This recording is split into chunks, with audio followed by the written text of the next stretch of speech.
नमस्कार प्यारे विद्यार्थियों, आप सभी 12वीं क्लास के बालक इस क्लास के आधार पे मैं आपके लिए सर हिंदी विषय के लिए और अपना देखिए जो 5वां पाठ था उसमें हमने कवि परिचय पढ़ लिया है। कवि परिचय के बाद में हमारा जो हिस्सा है तो मैंने कहा था कि इसमें 5 क्या है कविता है। कविता का मतलब छंद का एक रूप है, जैसे सवैया छंद है, कविता छंद है, ठीक है ना। तो ये क्या है कि 5 कविता हैं। तो पहला कविता मैं आपके सामने लेकर हाजिर हूं, ठीक है। इस कवि को ध्यानपूर्वक पढ़ना है और आप पढ़ किसको रहे हैं? वीर रस में रचना रचने वाले भूषण जी को पढ़ रहे हैं, ठीक है। जिनका नाम तो घनश्याम है, लेकिन इतने ज्यादा पॉपुलर हो गए हैं, प्रसिद्ध हो गए हैं वीर रस की रचनाओं से, लोग उन्हें भूषण जी के नाम से ज्यादा जानते हैं। तो ये बोर्ड के सबसे बहुत महत्वपूर्ण हमारा ये पाठ रहेगा। तो भूषण जी को पढ़ रहे हैं कि साजी पहला वाला है। तो साजी चतुरंग सेन अंग में उमंग धारी, सरदा शिवाजी जंग जीतन चलत है। मैं आपको एक ही लाइन पढ़ के सुनाऊंगा, इसका अर्थ भी बताऊंगा और पूरा आपको बता दूं। इसके प्रसंग में 2 ही लाइन आपको काफी रहेगी, ठीक है।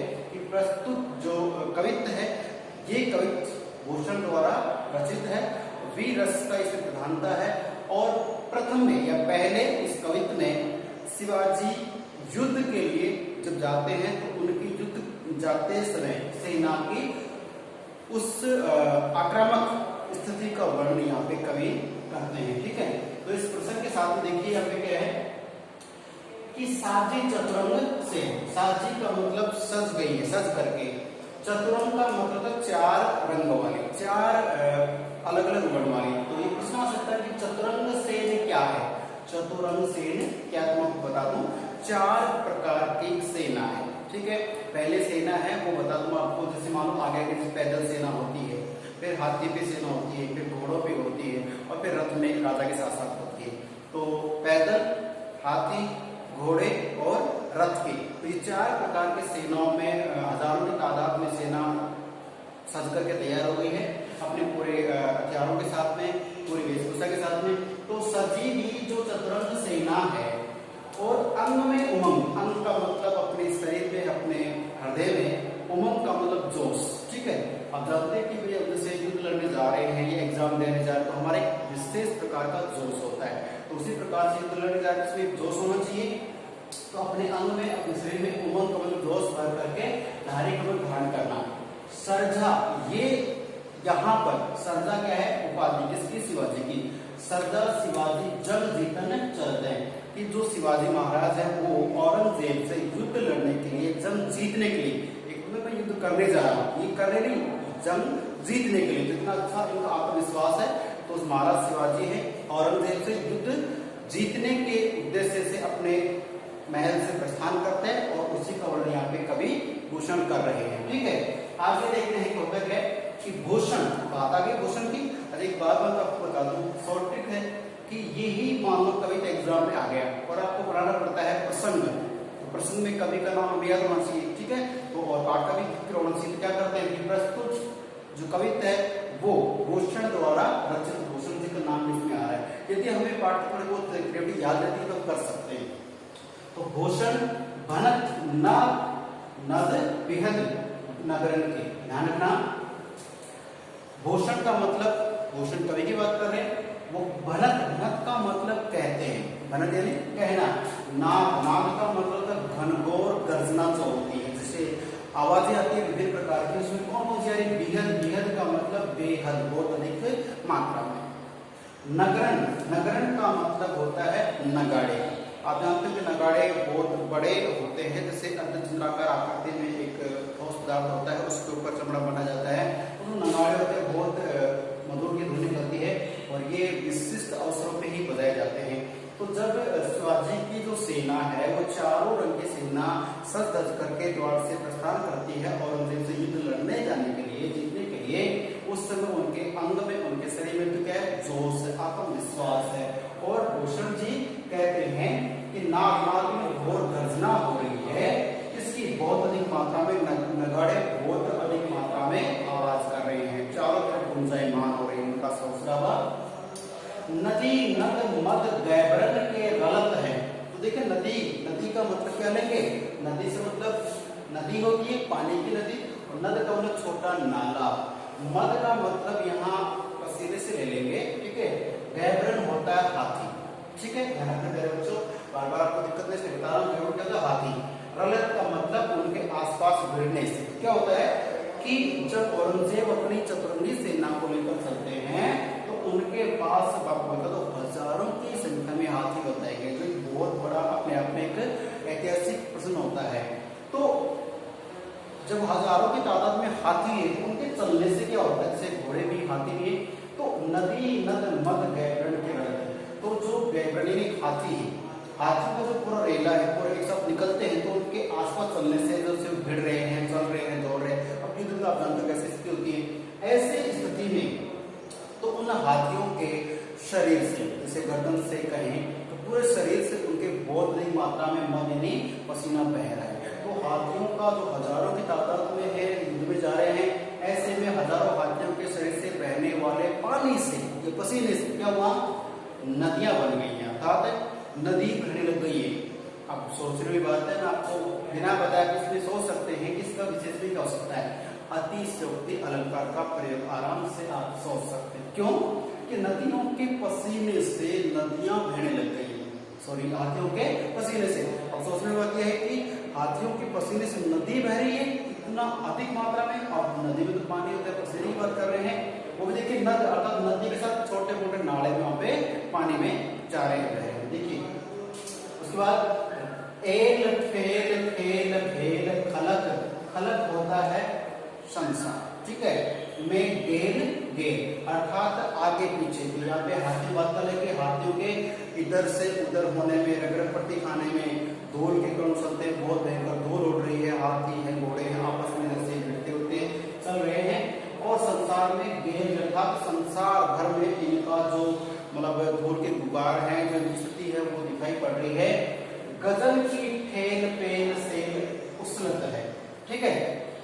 ये इसमें आपका एक कभी इधर फेल फेल अर्थात कभी इधर दीवार के रगड़ खाते हैं, कभी इधर फेंकते हैं, और यानी कि जो बड़े बड़े पहाड़ हैं वो भी इनकी रगड़ से, इनकी चलने से गिर जाते हैं, रास्ते में टूट जाते हैं। उसके बाद था कि गजल की ठेल पेल से उछलत से, गजल वही हाथी बात कर रहे हैं, यहाँ पे गैब्रन भी हाथी था। गजल के लिए गज यानी हाथी होता है, गजल बहुत से, तो बहुत से जो हाथी उनकी ठेल से, उनके ठेलने से, उनके धक्का मारने से, पेल उनके वैसे ठेल पे वही हिलने डुलने से, सेल सेल का मतलब पर्वत होता है, चलेंगे पर्वत, और उछलत का मतलब उखड़ जाते हैं। मतलब इस अंदाज से चल रहे हैं, वो रास्ते में धूल हो रही है, भयंकर उनकी चीख चिल्लाहट निकल रही है, हाथी चिल्ला रहे हैं, और धूल में कुछ भी नजर नहीं आ रहा है, सेना सेना दिख रही है, और ऐसे पूरा संसार है बिल्कुल ऐसा अंधकार में दिखाई दे रहा है। और जितने भी हाथी हैं वो ठेल पे आपस में से की रगड़ पट्टी हो रही है ना, तो उसमें ठेलने से जो पर्वत है, सैलरी पर्वत है, उछलत को उखड़ जाते हैं।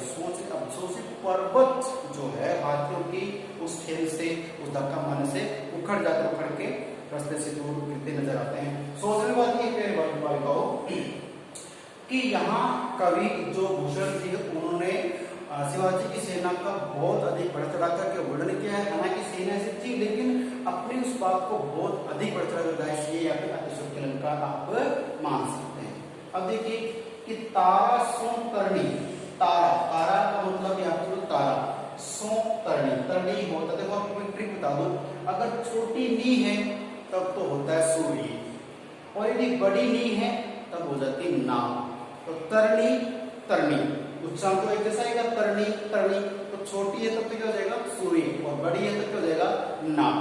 ध्यान रखना इस बात को, शॉर्ट ट्रिक बता दो आपको। से हम क्या करते हैं, सूर्य को देखते हैं ना तो थोड़ा नाव के बीच छोड़ दिखेगा ना, ये जो ट्रिक है बाकी बहुत बड़ा है तो, लेकिन सूर्य हमें दूर से छोटा दिखता है, लेकिन किसी नाव को देखते हैं तो नाव सूर्य की अपेक्षा थोड़ी सी आकार बड़ी दिखेगी। एक मानवीय शॉर्ट ट्रिक के आधार पर पहचान सकते हैं कि छोटी नहीं है तब तो क्या हो जाएगा सूर्य हो जाएगा, और बड़ी नहीं है तब क्या हो जाएगा नाव हो जाएगी। यहाँ पे कैसी है, छोटी है, तो क्या मानेंगे सूर्य।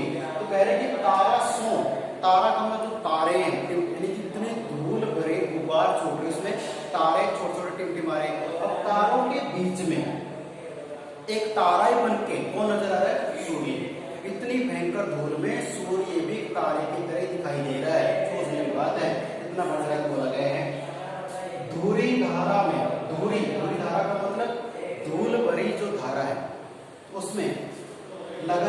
जीवी। ऐसा लगता है कि पूरे मार्ग में धूल भरे गुब्बार चल रहे हैं और धूल के कण ही कण दिखाई दे रहे हैं। ऐसे में सूर्य एक छोटा सा तारे के रूप में दिखाई दे रहा है। थारा, थारा से मतलब होती है थाली, ठीक है, जो स्टील की हम थाली मानते हैं, पहले कांसे की होती थी, है ना, गाने का जो स्टील की थाली है, थारा थाली, पर इसके ऊपर पारा, पारा से मतलब होता है, जैसे आपने पारा सुना होगा साइंस में, से जो पारा होता है हमारा, मटके की बात करें पारा, तो थाली के ऊपर पारे जो बिल्कुल ऐसे दिख रहा है हमारे को, पारावार, पारावार की बात करें, समुद्र की बात करें, तालाब की बात कर रहे हैं, यूं हलक, ऐसा लगता है, मानो ऐसा लगता है कि इन हाथियों के चलने से, शिवाजी की सेना के चलने से भयंकर रूप से धूल के कण या धूल के गुब्बार वो उस मार्ग में उड़ रहे हैं, दिखाई दे रहे हैं। ऐसे में सूर्य तो क्या दिख रहा है, छोटा सा तारे के रूप में नजर आ रहा है, और जो समुद्र है आसपास का तालाब जो है बड़े बड़े, वो तालाब जो है वो बार समुद्र का जाता है, तो वो समुद्र जो है वो थाली पे रखे हुए पारे के रूप में नजर आ रहे हैं।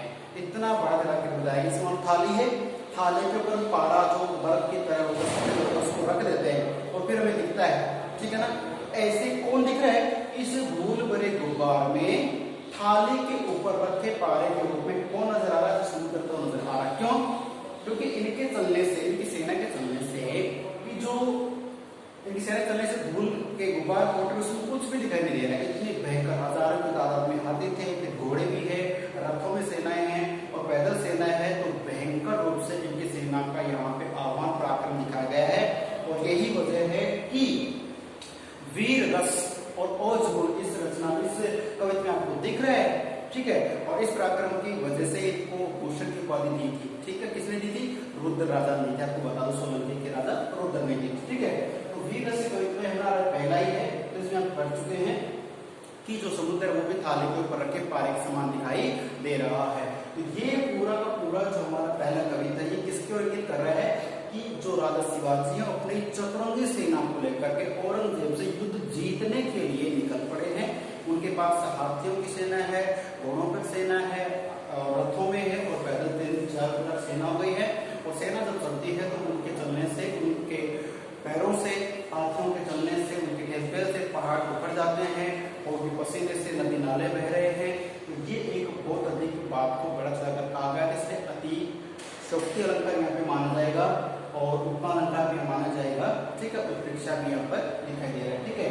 तो प्यारे छात्र छात्रा, इसमें आपको बता दूं, ठीक है, वीर रस है और गुण है, ठीक है। और ये जो है इसमें आप देख सकते हैं कि इनका युद्ध के लिए, युद्ध जीतने के लिए जाते समय का वर्णन किया गया है। तो पहले कविता में इतना ही रहेगा और अगले कविता में पढ़ेंगे तो उसमें युद्ध का पराक्रम भी दिखाया जाएगा। ये देखो सेना है युद्ध करने जो जा रही है, उसका था मैं प्रत्येक सप्ताह बता चुका आपको। और फिर कोई समस्या हो तो आप पूछ सकते हैं, कमेंट कर सकते हैं, ठीक है। तो धन्यवाद, मिलते हैं अगली क्लास में, ठीक है।